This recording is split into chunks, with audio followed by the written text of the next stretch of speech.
কি খবর বন্ধুগণ, আশা করি সবাই ঠিকঠাক আছো। তোমরা অলরেডি থাম্বনেলে নিশ্চয়ই দেখে নিয়েছো যে আজকে যে বিষয়টা নিয়ে আলোচনা হবে সেটা হচ্ছে লোয়েস্ট কম্পিটিশন। এবার এই লোয়েস্ট কম্পিটিশন আদৌ সেগুলো লোয়েস্ট কম্পিটিশন কিনা এবং কেন সেগুলো লোয়েস্ট কম্পিটিশন সেইটা নিয়ে একটা ছোট্ট ভিডিও তোমাদের সাথে করতে চলেছি তোমাদের সামনে। আজকের ভিডিওর বিষয়বস্তু কোন কোন সরকারি চাকরিগুলোর কম্পিটিশন অন্যান্যর তুলনায় কম থাকে, একটু ভালো করে পড়াশোনা করলেই পারা যায়। এবার সত্যি কথা বলতে এত লোয়েস্ট কম্পিটিশন আমরা করি যে এখন আর হয়তো এগুলো তো অ্যাজ সাচ যতটা লোয়েস্ট কম্পিটিশন 2-3 বছর আগে অবধি আসতো এখন অতটা আসবে না। তবুও এই সমস্ত কি বলবো চাকরিগুলোয় কম্পিটিশন অন্যান্য তুলনায় অনেক কম। এবারে কম্পিটিশন বলতে আমি কি বোঝাচ্ছি সেটা একটু তোমরা আগে বুঝে নাও ভাই। দেখো, কম্পিটিশন বলতে বোঝায় পার সিটে কম্পিটিশন কটা। স্যার পার সিটে কম্পিটিশন মানে কি? ধরো তোমাদের একটা চাকরির জন্য ধরো 10টা পোস্ট আছে। এবার এই 10টা পোস্টের জন্য ধরো টোটাল 300 জন আবেদন করেছে। তার মানে তোমার পার সিটের কম্পিটিশন কত চলে গেল? 300/10 30, অর্থাৎ এক একটা পোস্ট পিছু 30 জন আবেদনকারী। তোমাকে যদি চাকরিটা পেতে হয় তাহলে তোমাকে এই 30 জনকে হারিয়ে একটা সিট নিতে হবে। আমরা কম্পিটিশনটা এর রেসপেক্টে জাজ করি। আর একটা কথা আমি বলে দিই, কম্পিটিশন কম তখনই হয় যখন আমাদের এডুকেশনাল কোয়ালিফিকেশন একটু বাড়ানো থাকে, গ্র্যাজুয়েশন থাকে বা 12 পাস থাকলেও তার মধ্যে কিছু স্পেসিফিকেশনস থাকে বা অন্য রাজ্যের যদি থাকে, এই সমস্ত জিনিসের ক্ষেত্রে আমাদের কম্পিটিশন কম হয়। সেই জন্য যখনই কোনো জিনিস মাধ্যমিক পাশে, খুব স্বাভাবিক, দেখো না, মাধ্যমিক পাস যদি আজকে আমাদের কাছে 1 লাখ স্টুডেন্ট হয় তাহলে উচ্চ মাধ্যমিক পাস হয়তো 70,000 হবে, গ্র্যাজুয়েশন হয়তো 50,000 হবে, গ্র্যাজুয়েশনে 60% হয়তো 30,000 হবে। তো স্বাভাবিকভাবে দেখো যত ওপরের পোস্টে তুমি উঠবে তত তোমার কম্পিটিশন কম। কিন্তু আমি আজকে যে পোস্টগুলো এনেছি সেখানে ম্যাক্সিমাম 60% পোস্ট কি 70% পোস্ট উচ্চ মাধ্যমিক বেসড এবং কিছু পোস্ট আছে, 2-3টে পোস্ট আছে যেগুলো গ্র্যাজুয়েশন বেসড। তো চলো আমরা ডিটেলসে পুরোটা দেখে নিই। প্রত্যেকটার পরীক্ষার হাতে এখনো আমাদের সময় আছে। তার স্যালারি কিরকম হয়, কোথায় পোস্টিং হতে পারে, কিভাবে পোস্টিং হতে পারে, ইচ অ্যান্ড এভরিথিং আজকে আমরা আলোচনা করব। তো ভাই প্রত্যেককে ওয়েলকাম টু আড্ডা 24/7 বেঙ্গলি অফিসিয়াল ইউটিউব চ্যানেল। যে ভাই বোনরা নতুন আছো অবশ্যই চ্যানেলটাকে সাবস্ক্রাইব করে নিও, আর যারা অলরেডি ক্লাস করো তারা তো জানোই কতটা সুন্দরভাবে এখানে পড়ানো হয়। চল, ফার্স্ট যে জিনিসটার কথা আমি বলছি সেটা হচ্ছে আইবি সিকিউরিটি অ্যাসিস্ট্যান্ট, ইন্টেলিজেন্স ব্যুরোর সিকিউরিটি অ্যাসিস্ট্যান্ট। এইটার কম্পিটিশন নিয়ার অ্যাবাউট 200-র কাছাকাছি হয়, অর্থাৎ পার সিট 200টা কম্পিটিশন। রেল এসএসসি তে যেখানে পার সিটে হাজার কম্পিটিশন থাকে, সেখানে এই জায়গায় কম্পিটিশন থাকে হচ্ছে পার সিট 200টা। One of the most low competition ওয়ালা এক্সাম। এজ লিমিট আমাদের ভালো থাকে 18 থেকে 27, যেখানে আমাদের যারা এসসি এসটি ভাই আছো +5 ইয়ার্স থাকে, যারা ওবিসি ভাই আছো +3 ইয়ার্স থাকে। যোগ্যতা লাগে হচ্ছে 10th পাস। পরীক্ষা মিডল অফ দ্য ইয়ারে আমাদের নোটিফিকেশন আউট হবে 2026-এ এবং স্যালারি আমাদের 30,000 থেকে 60,000-এর কাছাকাছি আসে। কেন এটার আমাদের কম্পিটিশন এত কম? কারণ 10th পাস যোগ্যতার হলেও কোশ্চেনটা কিন্তু বেশ হার্ড লেভেলের হয়। অনেকেই এই পরীক্ষাটা সম্পর্কে জানে না বা অনেকে দিতে চায় না, ভয় দিতে চায় না, তার জন্য কিন্তু এর কম্পিটিশনটা বেশ কম। তোমরা কিন্তু এর জন্য প্রস্তুতি শুরু করতে পারো। আমরা প্রস্তুতি দিয়েছিলাম, সেখান থেকে প্রিলিমস পাস করা কিছু লোকজনও কিন্তু আমাদের আছে। ক্লিয়ার ভাই? Next SSC phase exams. SSC phase এক্সামে দেখো এই এক্সামটাকে আমি কেন রেখেছি। এসএসসি ফেজ এক্সামে তুমি ফার্স্ট দেখতে পাচ্ছ কম্পিটিশন 1200। তোমরা বলবে স্যার 1000-এর উপর কম্পিটিশন, তাহলে আপনি এসএসসি ফেজ এক্সামটাকে কেন রেখেছেন?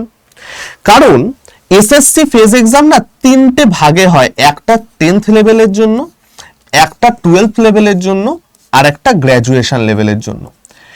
একমাত্র এক্সামিনেশন যেই এক্সামিনেশনে একটাই টিয়ার, সিঙ্গেল টিয়ার এক্সাম, সিঙ্গেল এক্সামে তুমি চাকরি পেতে পারো একদম ক্লারিক্যাল লেভেল থেকে অফিসার লেভেল পর্যন্ত, একটাই টিয়ার হবে। কিছু কিছু পোস্টের জন্য আমাদের কি থাকে, টাইপিং টেস্ট থাকে, এছাড়া একটা টিয়ারে এক্সাম হয়। এবং যেহেতু এখানে 10th লেভেলটা এবং 12th লেভেলটাও একসাথে দেয়া থাকে, সেই জন্য সিট কাউন্টটা বা কম্পিটিশনটা একটু বেড়ে যায়। তুমি যদি শুধুমাত্র গ্র্যাজুয়েশনের দেখো তাহলে কিন্তু তোমাদের কম্পিটিশন নিয়ার অ্যাবাউট 130 টু 150-70 মধ্যে। এখন গল্পটা হচ্ছে এইখানে যারা কেমিস্ট্রি অনার্স বা ফিজিক্স অনার্স বা নিউট্রিশন অনার্স, তাদের জন্য কিছু স্পেশাল পোস্ট থাকে। 12 লেভেলে এমন কিছু পোস্ট থাকে যেখানে সায়েন্স থাকে 12 লেভেলে, যেখানে কমার্স থাকে 12 লেভেলে। এবং সব থেকে বড় ব্যাপার এর যে এজ লিমিট, ভাই এজ লিমিটের রেঞ্জটা কিন্তু অনেক।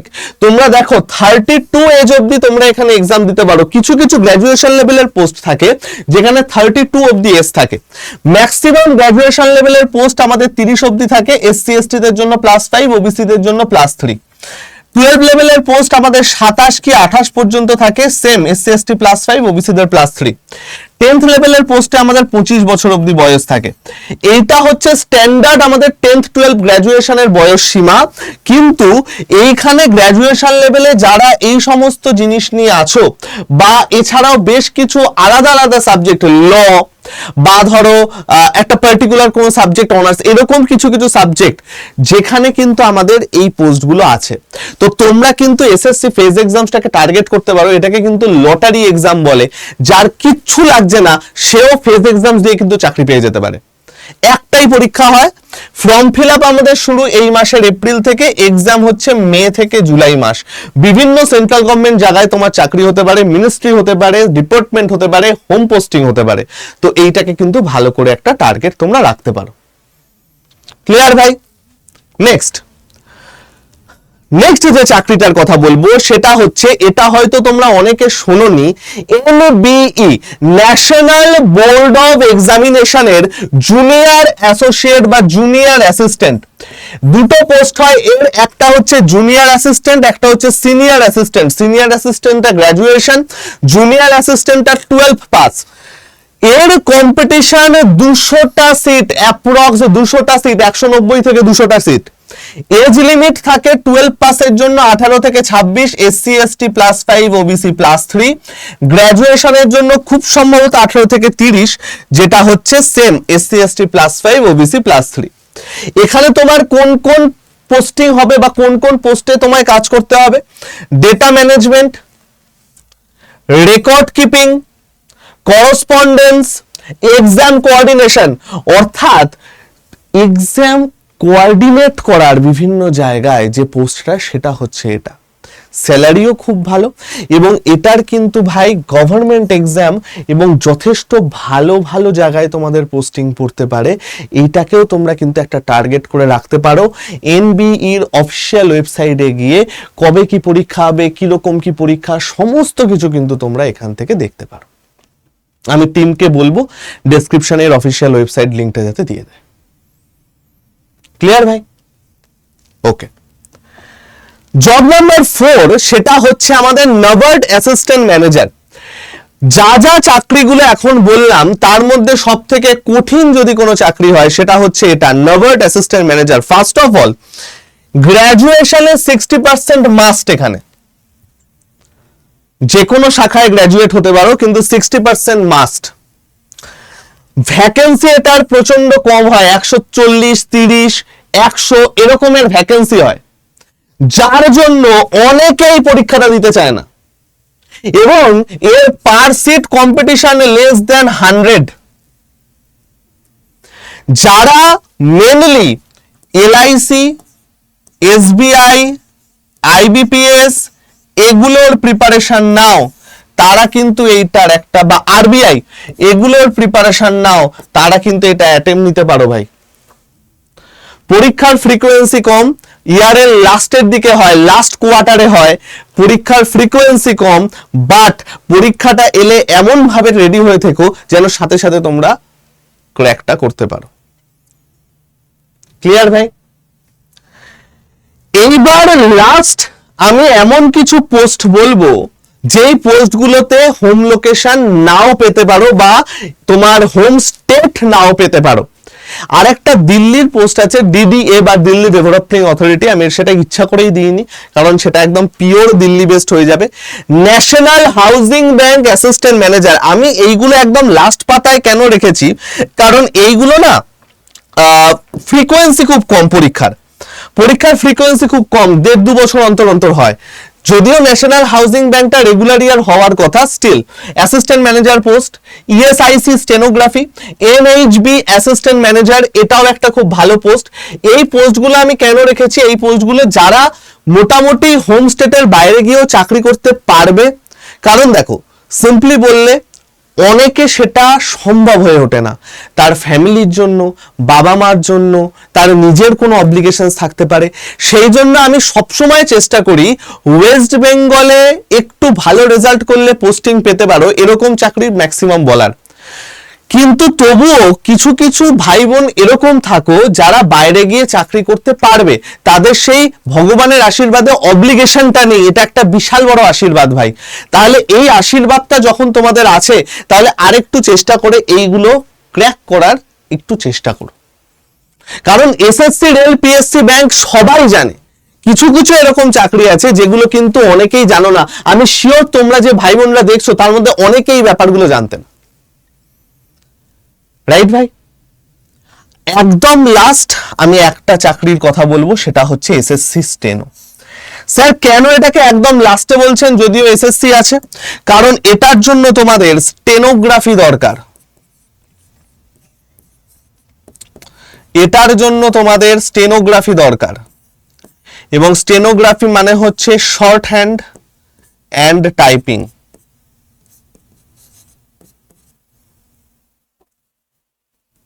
ঠিক আছে, স্টেনোগ্রাফি দরকার। জেনারেলি এই পোস্টটা না ফিমেল ক্যান্ডিডেটদের জন্য খুব ভালো post, 9 to 5 job, desk work. আর জেনারেলি স্ট্যাটিস্টিক্যালি বলছি, ফিমেল ক্যান্ডিডেটরা মেল ক্যান্ডিডেটের থেকে স্টেনোগ্রাফিতে অনেক ভালো হয়।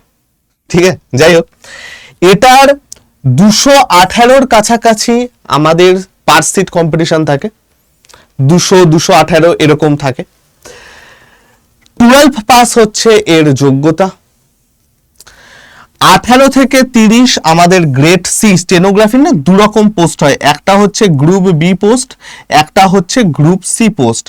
গ্রেড সি যেটা, সেটা কিন্তু ভাই গ্রুপ বি পোস্ট, এবং স্যালারিও কিন্তু যথেষ্ট ভালো, 60,000 প্লাস এর স্যালারি। গ্রেড ডি যেটা, গ্রেড ডি এর সাথে গ্রুপ ডির কিন্তু কোনো সম্পর্ক নেই। গ্রেড ডি যেটা, সেটা গ্রুপ সি পোস্ট, 38-40 কাছাকাছি কিন্তু এর স্যালারি হয়। বিভিন্ন ইম্পর্টেন্ট মিনিস্ট্রিজ, বিভিন্ন ইম্পর্টেন্ট গভর্নমেন্ট সেক্টরসে তোমার কিন্তু পোস্টিং হবে, সেক্রেটারিয়েটে তোমার পোস্টিং হবে। এবং এর এক্সামটা কিন্তু অগস্ট থেকে সেপ্টেম্বর মাসে। বিভৎস কম লোক পরীক্ষা দেয়, তার থেকেও কম লোক সিলেক্ট হয়, যেহেতু অনেকে শর্ট হ্যান্ড ভালো হয় না। যারা শর্ট হ্যান্ড জানো, বিশেষ করে যারা হাইকোর্টের প্রিপারেশন নাও, হাইকোর্টের প্রিপারেশন যারা নিচ্ছ, তারা কিন্তু অবশ্যই এই চাকরিটা দেখতে পারো। ঠিক আছে ভাই?